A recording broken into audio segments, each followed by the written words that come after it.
So I'm delighted to have been invited by Orbis and by our sponsors at Hoya to speak to all of you today about a question that I think all of us involved in vision care are aware of, and that's the global epidemic of myopia. In particular, I'll be talking today about how Orbis and our partners are responding to the global myopia epidemic. We'll begin by outlining the nature of the problem, the reasons for the problem, but most importantly, I'll be spending a lot of time today talking about approaches to the problem that we think are most effective. I'm going to begin just by introducing myself. My name is Nathan Congdon. I'm a professor at Queen's University Belfast, and I've been here in Northern Ireland for about 8 years now. I've also been honored to serve as Director of Research at Orbis. I've been with Orbis since 2009. Finally, I'm also a visiting professor at Zhongshan Ophthalmic Center. It's the largest eye hospital in Guangzhou, China. So I'd like to say that my work in China for about 40 years does give me a lot, kind of a unique perspective on the problem of myopia in the world. China is kind of the world leader in that area. Today's talk is going to be designed to address three major questions. What is the myopia epidemic and what's causing it? Why should we be concerned about an epidemic of myopia? After all, we just give folks glasses, right? It's not a big deal. And perhaps most importantly, what is being done by Orbis and our partners to try to solve this problem? This is not just going to be talking about problems, it'll be talking about solutions to problems. I'm going to begin with the polling questions that we have here. It's kind of a pre-test to give you, get a sense really of what you know now and what you learned from this talk. What are some compelling reasons for programs to prevent as well as treat myopia? These reasons include A, prevention is proven to be more cost-effective. B, treating myopia with glasses does not address many of the problems associated with high myopia. C, there's strong resistance to treatment with glasses in many settings. D, wear of glasses in children is shown to weaken the eyes by worsening myopia. E, all of the above, and F, B, and C. So a little bit of complexity there. You'll have to give some thoughts to how that all fits together. Good. You can give some thought to that. And we can move on. I think we'll come back to these at the end. Got one more set of questions here. So which of the following statements about self-refraction is or are true? Don't worry if you've never heard about self-refraction before, you'll get an earful about it today. A, several studies have suggested that resulting visual acuity with self-refraction may be similar to that obtained through conventional refraction. Self-refraction is particularly accurate in assessing cylinder compared to spherical power, that is, astigmatism compared to regular plus and minus power. C, a concern of self-refraction compared to cycloplegic refraction is the potential for over-minusing myopic power that's too high. D, self-refraction is only appropriate for adults. E, all of the above, and F, A, and C only. And as I say, we'll come back to all of these again at the end, and I'll reveal the true answers. But until then, you can be thinking about these questions as we move through the rest of the lecture content today. So our first section here is, what is the myopia epidemic and what is causing it? Why do we say there's a myopia epidemic? I think that's a good place to start. 80% or more of all poor vision in kids globally is caused just by the lack of a pair of glasses. So we're starting out at this point in time right now in 2023 with the fact that myopia is a big problem for children's vision. There's evidence from population studies, from school programs, military fitness screening, all sorts of stuff. All of this suggests that myopia rates are climbing rapidly in recent decades.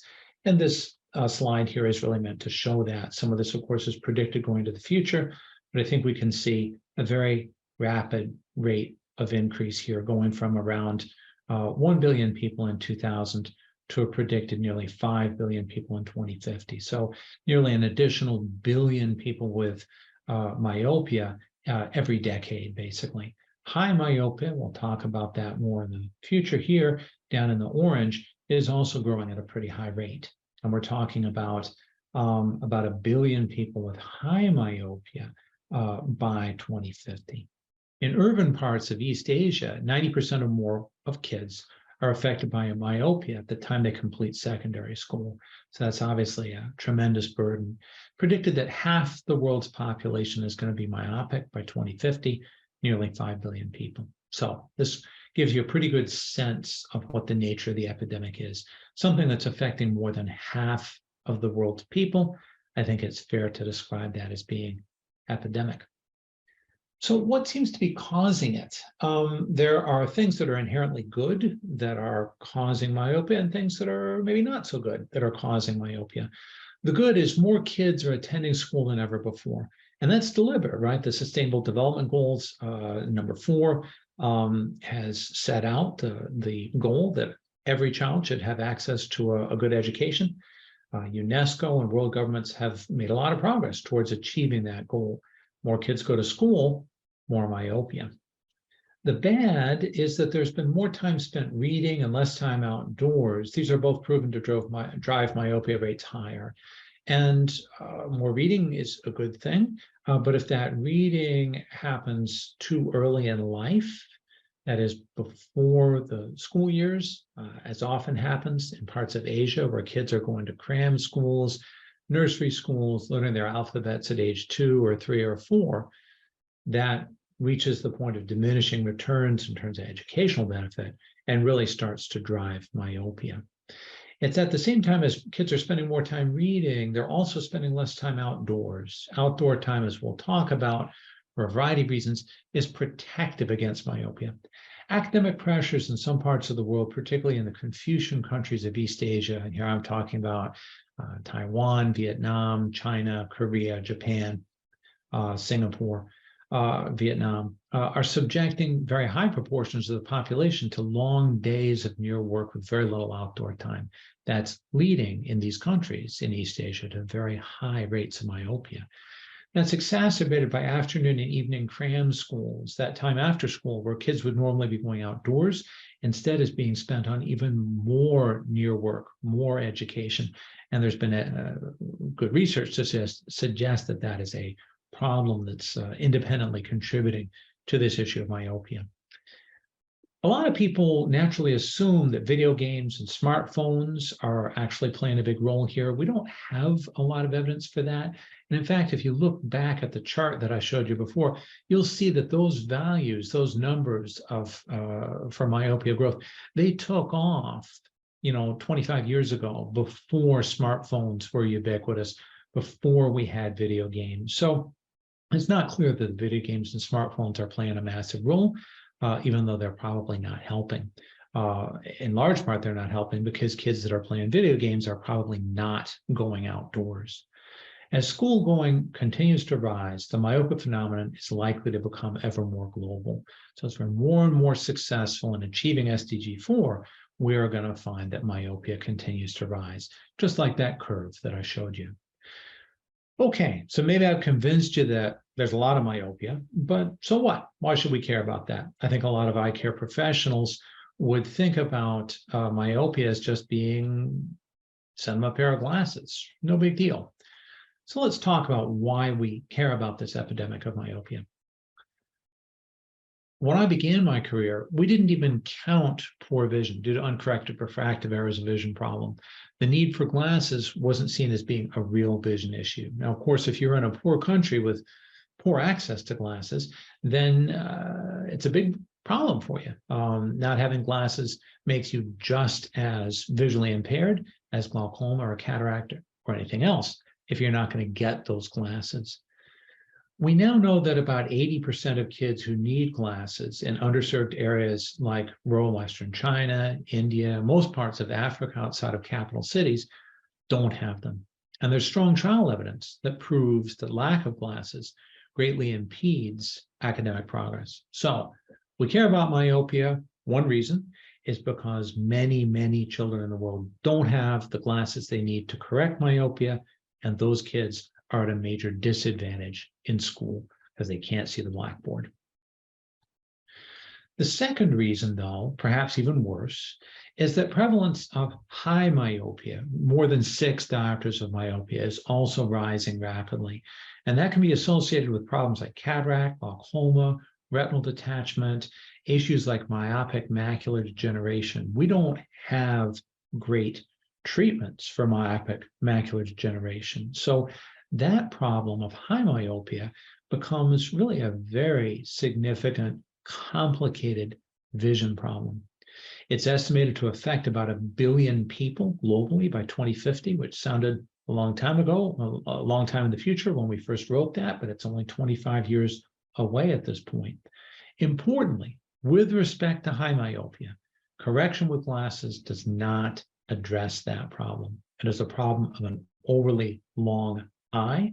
We can correct that eye to see better before problems like myopic macular degeneration occur, but we can't head off those problems just by giving glasses. So let's talk now about what's being done to manage the epidemic of myopia. Broadly, we have 2 approaches, and I'm going to divide the rest of my talk into 2 to talk about these separately. The first approach is to treat myopia with glasses. I've already said that doesn't halt high myopia, it doesn't fully solve the problem, but we have billions of people in the world right now, including hundreds of millions of children, who need glasses now in order to do better in school. We haven't successfully prevented those kids from having myopia. So we have to do something to treat those kids with glasses now. So treating with myopia, I'm going to start with that because that's immediate. That's something that has to be happening now. Preventing myopia, there are a variety of different strategies, including increased time outdoors, other strategies. We'll talk about those. Broadly, I would say this is not a neither nor. This is not either we're going to do myopia treatment with glasses or we're going to prevent myopia. We have to be doing both. And we need to be starting this now for these problems. We'll talk about them separately. So we're going to start with treating myopia with glasses. So what does it take to deliver glasses? We're going to talk about several things that are needed. We have hundreds of millions, probably over 1 billion kids that need glasses. Glasses are cheap. They cost about $5 a pair in China. They can be delivered very cheaply when you've got good quality, efficient service delivery models. Why don't we do it? What do we need to do in order to deliver glasses to all the kids who need them? Well, we need refraction capacity building. Cadres of specially trained refractionists don't exist in many countries, including those with substantial myopia problems like Vietnam, or I could have said China here. China is beginning to build up a cadre of 验光师, of refractionists or optometrists, but that cadre doesn't yet exist in large numbers. Vietnam only has 2 schools to train optometrists right now, and together they've probably trained fewer than 100 folks. So there's quite a lag in many of the countries that are most affected by myopia in terms of the ability to deliver glasses to those folks by trained specialists. Orbis and our partners and other NGOs like Brian Holden Vision Institute have been working to establish training centers to design robust curricula and to create pathways for licensure. All of that is needed. All of that takes time. All of that takes investment. All of that takes collaboration with and buy-in from existing vision professionals like ophthalmologists. And unfortunately, in my own country, the United States, that has not always been there. Countries in which Orbis have been active in these areas include Mongolia, Vietnam, China, and Bangladesh. We've been keen to work on building capacity for refraction in those countries. There can be challenges, as I mentioned or I alluded to. There can be conflicts with other cadres of vision workers, in particular ophthalmologists, not always friendly to the creation of cadres of optometrists. They may see them as competition. There may be lack of financial opportunities. There has to be a clear opportunity to make money from a career as a refractionist. There may be absent or inadequate regulatory apparatus. Refraction may not be viewed as a medical activity. In some countries, refractionists are regulated by the same laws that regulate beauticians, people that are doing nails and hair and that kind of stuff. And there's obviously problems with that because in many ways, myopia is a medical problem that requires a medical solution. So what else is needed in order to deliver glasses? We need school vision screening. The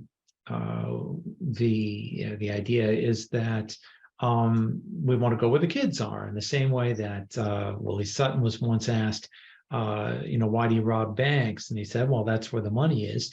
We need to go to schools to deal with this problem of glasses, the need for glasses. That's where the kids are. And that's where the biggest impact is. Our strongest reason, our motivator for getting glasses onto children's faces is to help them to learn better. Orbis has delivered the largest school vision screening program in the world. Our REACH project has screened some 2.5 million children across India. The largest ever study of glasses compliance done within REACH has shown that REACH has one of the highest rates of wear, some 70% of any such program. And the children most likely to wear glasses are those who are in the greatest need. Rural kids, kids going to government schools, kids living in poorer areas, kids that have never had glasses before. So the ability is there. Models exist for the cost-effective delivery of glasses, but there's important questions that remain. There are some important questions about what works best. For example, where should refraction to measure glasses power be done? Should it be done in schools? So that's a great idea, right? Very few kids get missed. The problem is, and they're a captive audience, and you come back, you bring them the glasses, very unlikely to lose those kids to follow-up. The problem is the resources don't exist to scale this model nationally in most countries. Think about it. Think about a country like India with more children than any other country in the world. A refractionist would have to be spending every minute of his or her day going to different schools in order to deliver refraction services in every school in India, and there probably still wouldn't be enough. So how about the alternative? Instead of having the refraction services occur in the schools, how about if we do a vision screening at the schools, the teachers help with that, and then we refer kids who fail vision screening to nearby centers. That approach is a lot more sustainable and scalable. The optometrists can remain in their institutions and wait for referral of kids and families to those facilities. The problem is that many families fail to take up these referrals, and that blunts program impact. Orbis has completed a PRISM trial in India that showed that fewer than 10% of families showed up when they were referred. Broadly speaking, in a lot of different settings, we find similar results, particularly in areas like Africa, Mongolia, places with low population density and problematic transportation infrastructure. It's hard for families to make that journey to a referral center.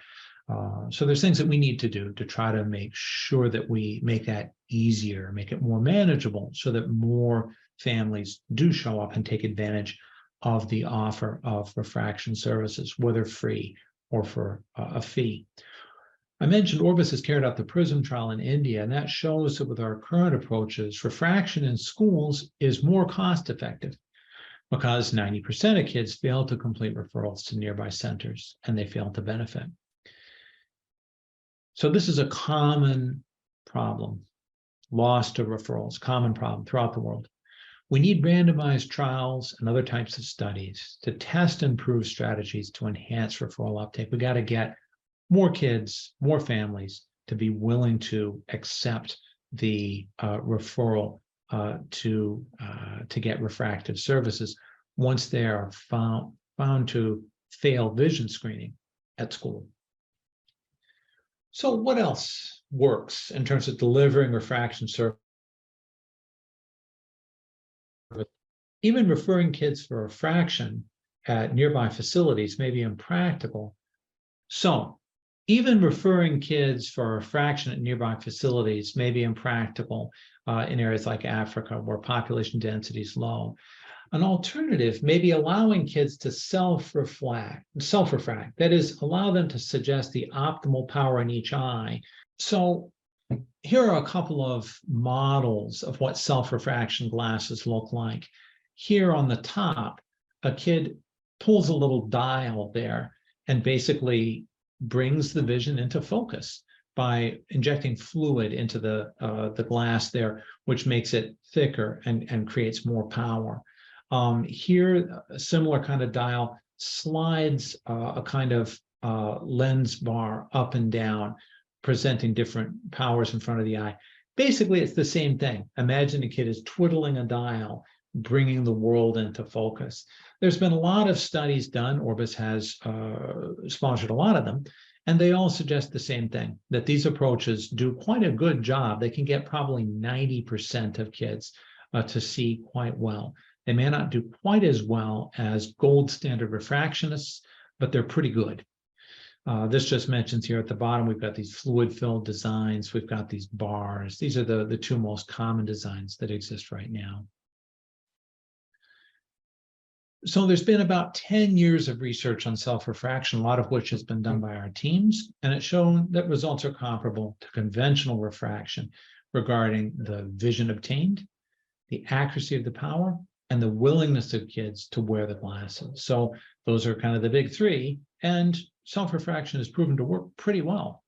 Some limitations are still there. Astigmatism can't be corrected. Some designs may be unappealing to kids. Some of the, particularly the fluid-filled ones there, tend to have large, round frames and rims that kids don't like. Self-refraction without a vision professional present isn't allowed in some countries. So there are regulatory and other barriers. Nonetheless, I would say that this is an approach that has quite a lot of research behind it and can be appropriate in some settings. Orbis is currently using self-refraction to deliver glasses in rural Mongolia. It's the country with the world's lowest population density. If there's any place where it's hard to get conventional refractive services together with a kid, it's Mongolia. The distances could be hundreds of kilometers, and it's not reasonable to fly a kid into a central city in an IMOG in order to get a pair of glasses.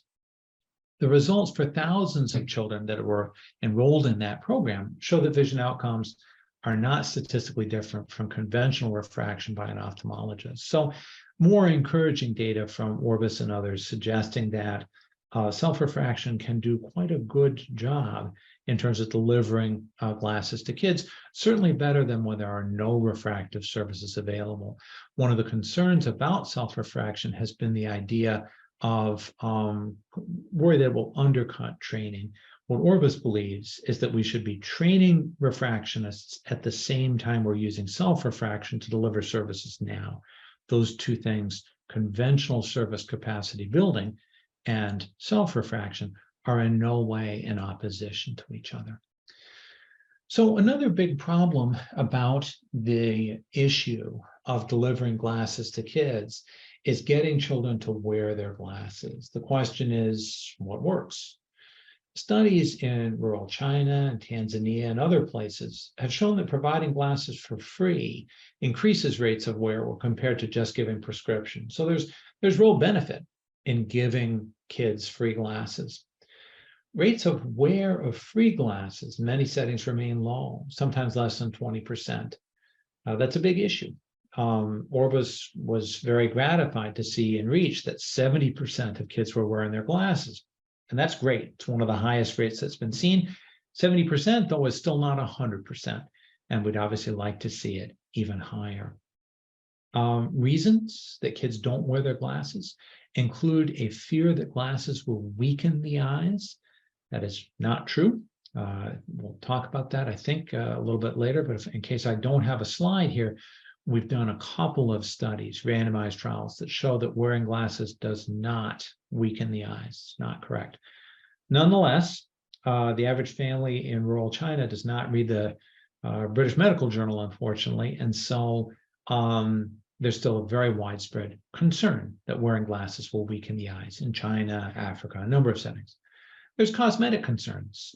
Kids get teased, they don't like the way they look. Parents may feel that the kids don't look good. They may not be marriageable if they're wearing glasses.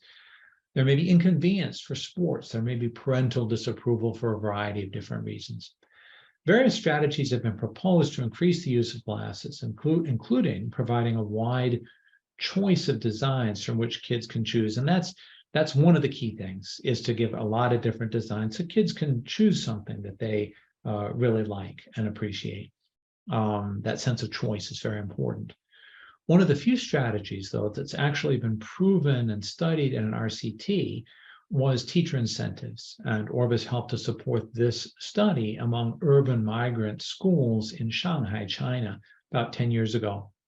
Teachers were offered a small gift if when we came back and did an unannounced check through the school window, basically, if we found that greater than 80% of kids were wearing the glasses that were supposed to have glasses, the teachers would get a small Chinese-made like for charging the battery, something to charge their smartphone batteries.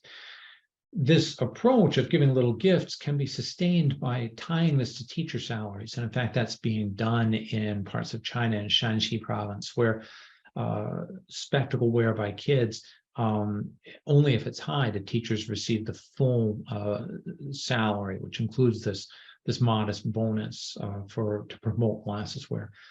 That works very, very well in a setting like China, where teachers are highly respected.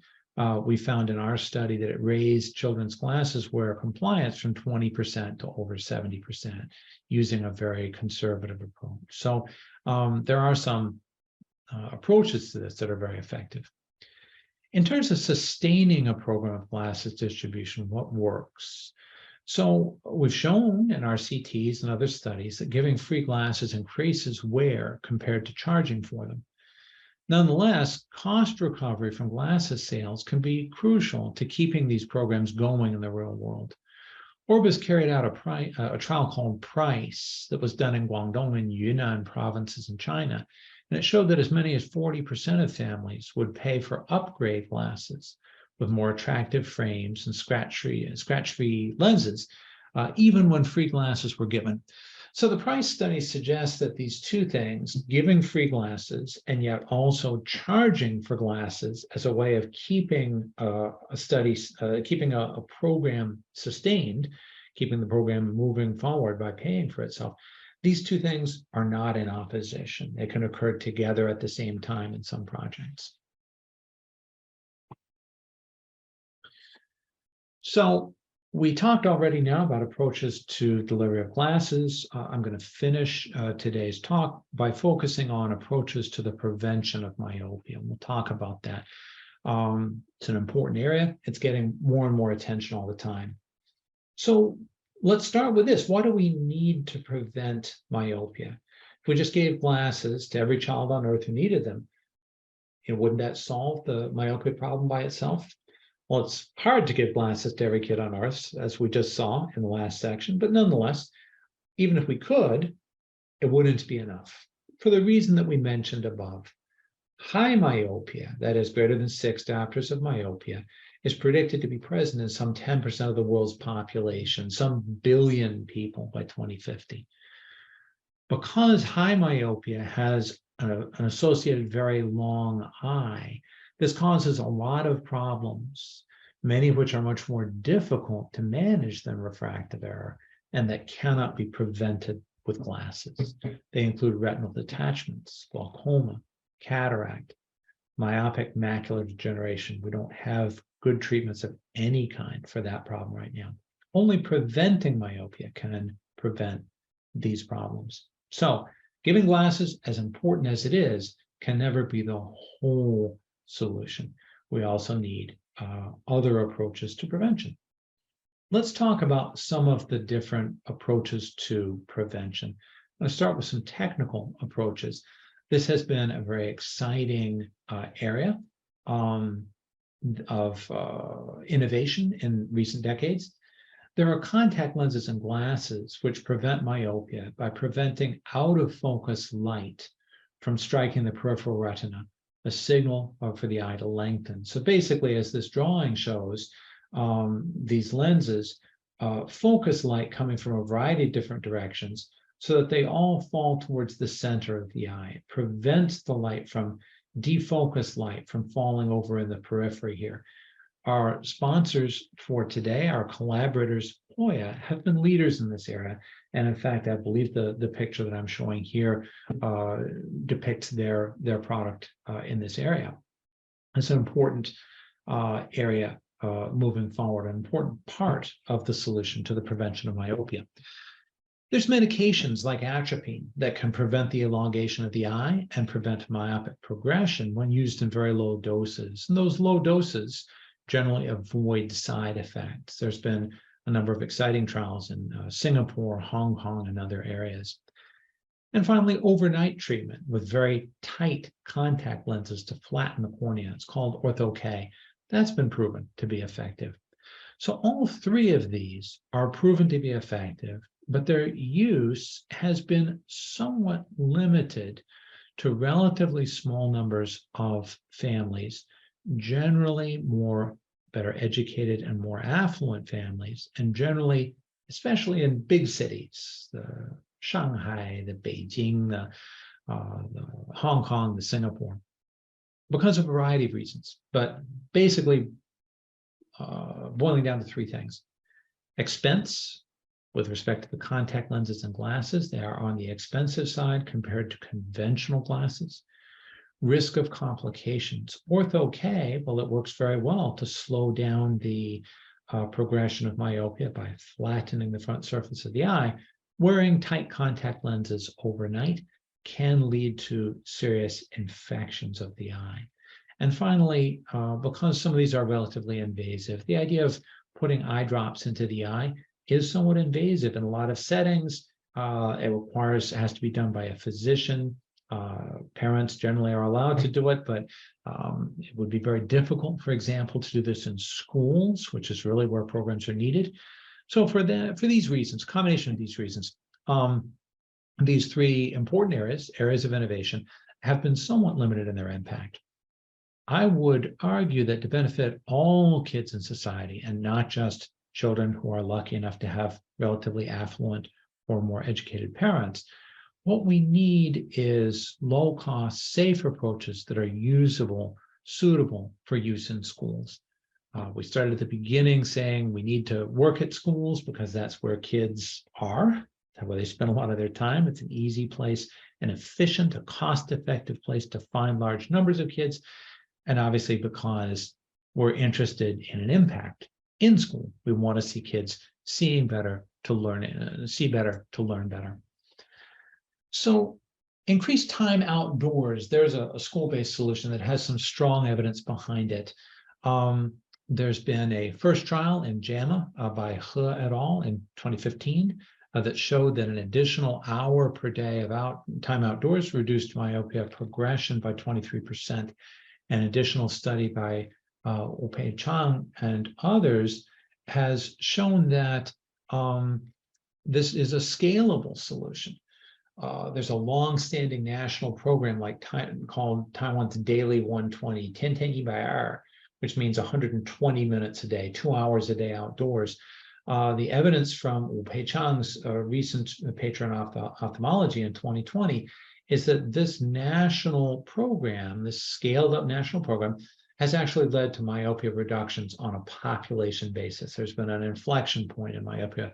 Rates are coming down a little bit thanks to these national programs of outdoor activity in Taiwan. Spending time outdoors can also reduce obesity, another major threat to the health of modern kids. There are some limitations, though. A number of countries, including China and Singapore, have enacted policies requiring daily time of 1 to 2 hours a day outside during school, but have generally been unable to follow through. The challenge is in the areas where myopia prevalence is highest, the cultural resistance to adding outdoor time is also the greatest. Parents and schools are concerned that children's academic performance may be affected by having them spend more time outdoors. There are other novel approaches that may be appropriate for use in schools. Novel classroom designs aim to create light levels in the classroom similar to those outdoors. These have been piloted in China and been proven appealing for teachers and children, and trials of these designs are ongoing in China. The idea is if we can't get the kids outdoors, let's bring the outdoors into the kids. These have some challenges in terms of managing heat buildup. But generally, as you see from these kids here, these have been implemented in some settings. There are other approaches to classroom lighting, delivering light levels or wavelengths that resemble outdoor light. These are being tested in China, different types of lighting, including red light, a variety of different things. We haven't yet converged on the ideal approach to school lighting, but this is an area of strong interest. I would say, from my perspective, perhaps the most exciting technology that appears to be out there right now is repeated low red light therapy. So it's RLRL, repeated low red light. I think this is of interest for a variety of reasons. This device has been described originally by He Mingguang and his collaborators in China and Australia. It's originally designed for amblyopia treatment, but it's now been shown by those investigators in a recent randomized controlled trial in ophthalmology to reduce myopia progression by 65%. And among kids with good compliance, the kids who looked in this device every day, 85% reduction. Very impressive. How this thing works, here's a picture of it. It looks kind of like Wall-E a little bit, sort of a sad little face. It's a tabletop device. It requires a kid to view a red light of brightness approximately equivalent to a very bright laptop screen for 6 minutes a day. It's two uses a day of 3 minutes each. This is of interest because a device like this potentially could be used in school. You can envision a scenario where kids, since it's only used 3 minutes at a time, kids could go through a treatment room, cycle through a treatment room on their way in between classes. The impact on class time would be significantly less than the 2 hours that's required for outdoor therapy. There's also the potential to use this at home. It could still be a school-based approach in that we could do this screening to identify the kids who need treatment in the schools. That gives us access to a full set of all the kids in society who need help. And then potentially the treatment could be delivered at home. We're looking right now at studies in China, Singapore, Hong Kong, a variety of settings using a school-based approach. And I think this offers good promise for society-wide impact in terms of reducing myopia prevalence. A lot still to be figured out in terms of safety. We can talk more about that if there are questions about it, but I think it's an approach that's of strong interest. So let's finish up by talking about the role of research in delivering better global solutions for child myopia. Implementation research is necessary. And by the way, when I talk about research, I'm the director of research at Orbis. Orbis has invested a lot of time and money in trying to answer these questions. Implementation research would be designed to answer questions on how to better deliver glasses in schools and to ensure high rates of wear, to make sure that kids are wearing the glasses the way they should. Impact research, showing how glasses change lives to convince governments and others to invest. Orbis has done a trial showing for the first time that giving glasses to kids had a very significant impact, improving their educational outcomes. And in fact, the impact was greater than for any other healthcare intervention that had been done in school, greater than vitamins, greater than deworming. Orbis is now getting ready to start a study called SWISH, which will look at the idea of whether providing free glasses can increase the proportion of children that go on to attend high school. It's less than 50% in many parts of China. So this impact research is important. Strong evidence of school that improved educational outcomes come from delivery of glasses. We've seen that mostly in China and the US. There's evidence needed from other areas like India and Africa. I'm part of an ongoing trial in Sierra Leone that's the first to look at delivery of glasses as a way of improving educational outcomes in an African setting. And Orbis is helping to support that work. Testing and improving novel approaches to prevention, particularly those that are low cost and non-invasive and thus appropriate for use in schools, that's an important area for future research, whether it's novel classroom designs, repeated low-dose red light therapy, a variety of different things. So that is the end of what I wanted to talk to you about today. I've outlined some of the important things we need to work at in the future. I'd like to come back in and repeat these questions that we asked at the beginning. So compelling reasons sorry, I'm going to move this out of my way here. For programs to prevent as well as treat myopia include A, prevention is proven to be more cost effective. We don't actually have that proof that prevention is more cost effective. I saw a number of you answered that, but in fact, glasses are pretty cheap. So it's not clear that prevention is more cost effective. B, treating myopia with glasses does not address many of the problems associated with high myopia. That's correct, as hopefully you've seen by now. Giving glasses is great. It improves kids' learning and their educational outcomes, but it does not prevent high myopia. And so programs to prevent myopia are also needed because of reason B. Reason C is also correct. There's a strong resistance to treatment with glasses in many settings. And so there's a need to try to prevent myopia as well. Treatment by itself may not be enough. D, wear of glasses is shown to weaken the eyes. That's actually not true. So the correct answer is F, which is B and C. Both B and C are true. I'm just trying to see, I'm trying to see, it looks like 30%. I hard time. Yes, 30%. So the majority of you got that answer, which is great. Fantastic. And let's go to number 2 now. Not the majority, but the plurality. More people guessed the correct answer than guessed any other answer. So that's great. The number 2, which of the following statements about self-refraction is or are true? A, several studies have suggested that resulting visual acuity with self-refraction may be similar to that obtained through conventional refraction. That's correct. That's true. A is true. We've had a lot of studies now show that we can get over 90% good vision, both from self-refraction and from conventional refraction. B, self-refraction is particularly accurate in assessing cylinder compared to spherical power. That's not true. I mentioned briefly that astigmatism, cylinder power, that's something that self-refraction can't manage. Basically, all of these glasses that can change their power can only correct spherical power. They can't correct astigmatic power. So B is not true. A concern of self-refraction compared to cycloplegic gold standard refraction is the potential for over-minusing, myopic power that's too high. So C is correct. That is also true. Self-refraction is only appropriate for adults. That's not true. It's been shown to be effective for kids as young as the age of 6.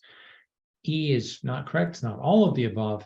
F is correct. It is A and C that are correct. And let's see. So we got 51% got that right. Fantastic. So we did actually get the majority of you got that right. I don't remember what it looked like at the beginning, but I'm sure your performance improved over time. So, are there any questions? Happy to chat with you. Usually I put my email here, and let me just do that. If you have any questions and you'd like to reach out to me, you would be welcome to do so. Happy to hear from any of you. I'll try to make that a little bit more legible. Great, so that's me. I think Lawrence and Andy are going to be helping to moderate the question and answer session. We've got about another good 10 minutes.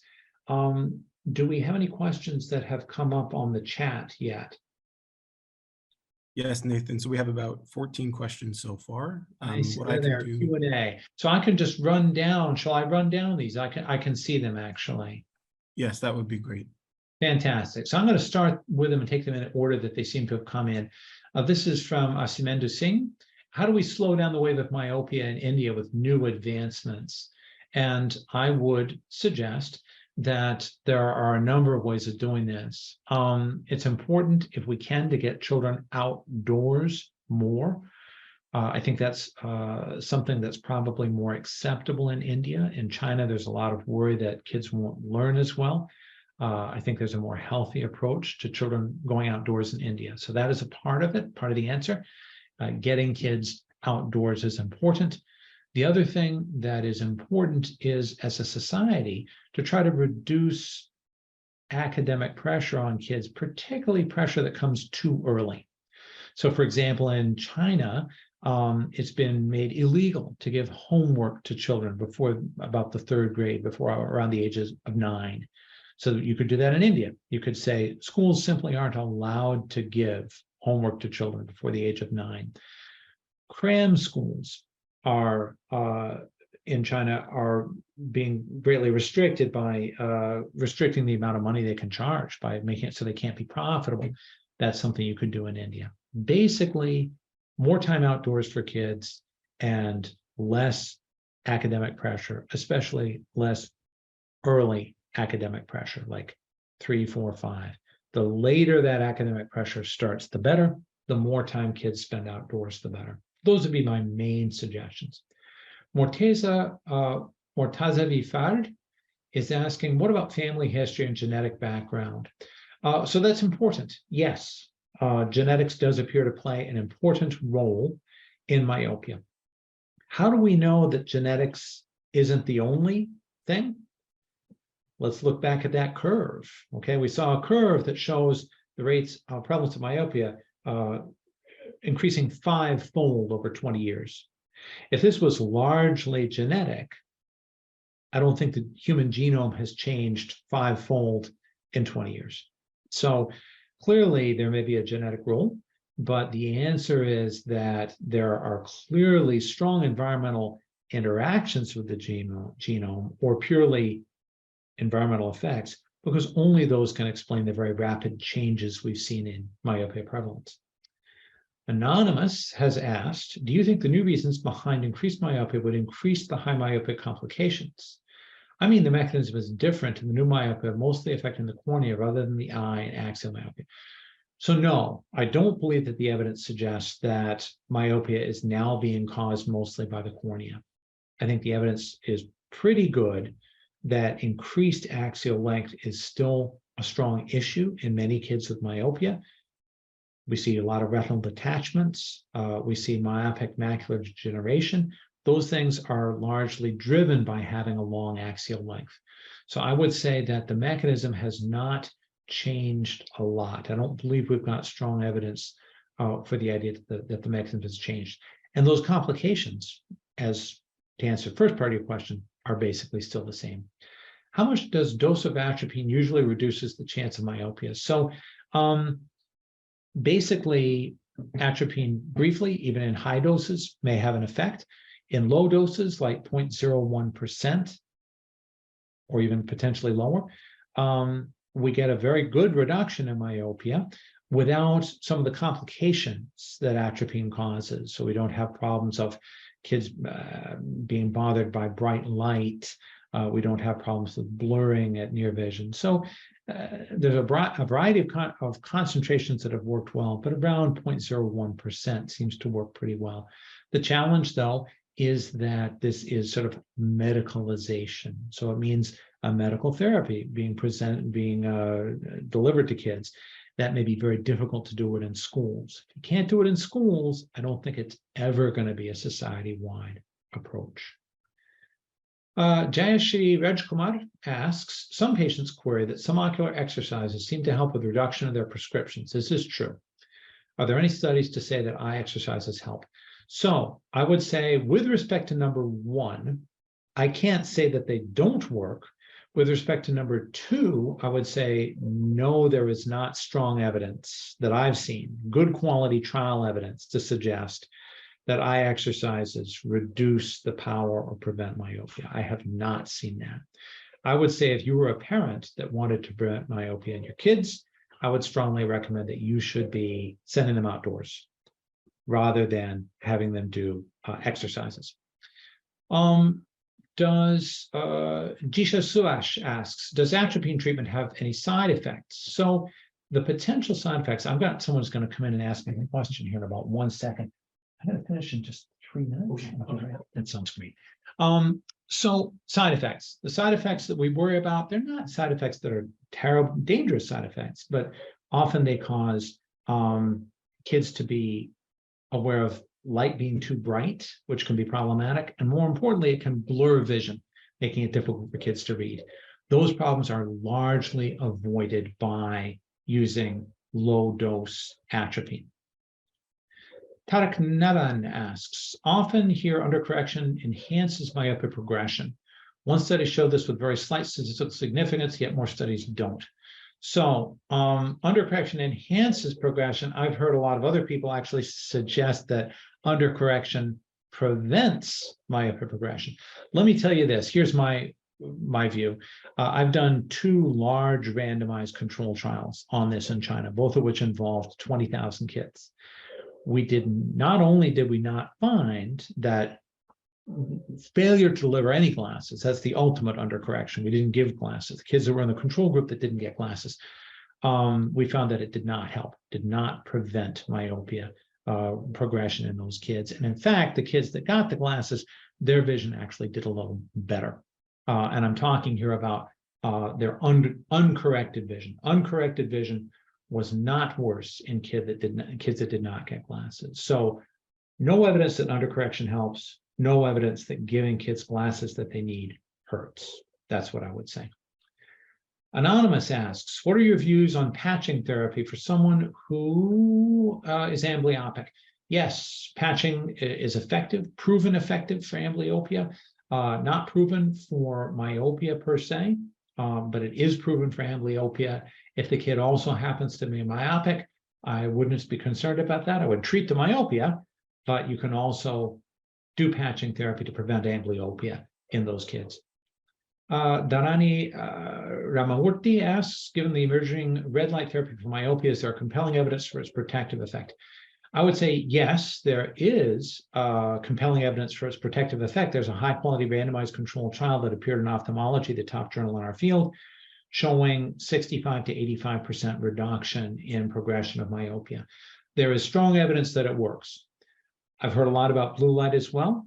I'm not a physiologist, I'm not a basic scientist, so I can't tell you the fundamental underlying reason for why red versus why blue. Ask Ian Morgan, I bet he could tell you. But what I can say is, yes, there is strong evidence for the protective effect of repeated low-dose red light therapy. And I would also suggest that more studies need to be done. But this is a very encouraging and exciting new area from my perspective. We have someone who's just sort of said their own name. And then we have Dimanjali More. How does the tabletop device help in correcting or preventing? So we don't really know. The available evidence suggests that it prevents myopia by causing, may work by causing thickening of the choroid. And as the choroid thickens, that pushes the macula forward, causing an effectively shorter eye optically, less myopia. I think there's a lot we still need to know about mechanism. The important question to ask is, how long will this persist? There's evidence that it persists for at least a year. There's some evidence of rebound effect. That's one of the problems with atropine. You stop, the myopia comes back. This is something we still need to figure out. One of the key areas where more research is needed around red light therapy is this question about how long it needs to be continued. Staphylomas are fairly common in high myopia patients. It's one of many problems that high myopia can cause. And is blue light really harmful for eyes, especially for myopia? The jury is still out on that. Contact lens makers would like to tell you, or IOL makers would like to tell you that we need blue blocker therapy. We need IOLs with blue blocking. I don't think the evidence is particularly strong about the harm of modest amounts of blue light that we encounter during normal day-to-day. There's a lot that still isn't known about the color of light. I would say, though, that repeated low-dose red light therapy does appear to be pretty effective in preventing myopia. Exactly why it works, we're still working on. So I see there's more questions. Some of these are repeating the same thing about undercorrection. That's already been answered. I have come, unfortunately, to the end of our time together. For any other questions, you guys have my email. Please feel free to shoot them along. I'm delighted that we had over 80 attendees today. It does appear that we had a lot of folks from India, Pakistan, Bangladesh. Fantastic, great stuff. Delighted to have you all here. I've worked in all of those countries, and I'm delighted to have so many of you showing up today. I hope to have the opportunity to work with you and collaborate with you in research in the future. Thanks very much for your attention today. Thanks very much to Orbis for the opportunity to speak to you, and thanks very much to Hoya for their support of this series. Talk to you soon.